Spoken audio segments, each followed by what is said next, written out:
अटक खुर्द का तारीख़ी रेलवे स्टेशन है।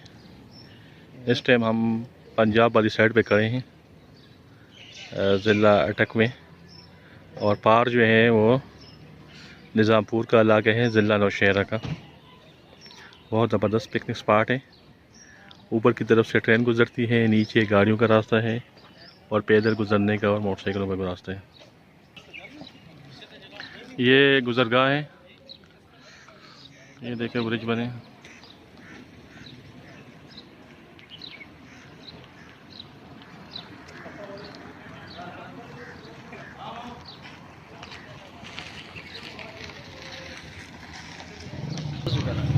मोटरसाइकिल बस पैदल लड़ पैदल बड़ा पैदल फिर से पैदल राजा तब पकड़ेंगे।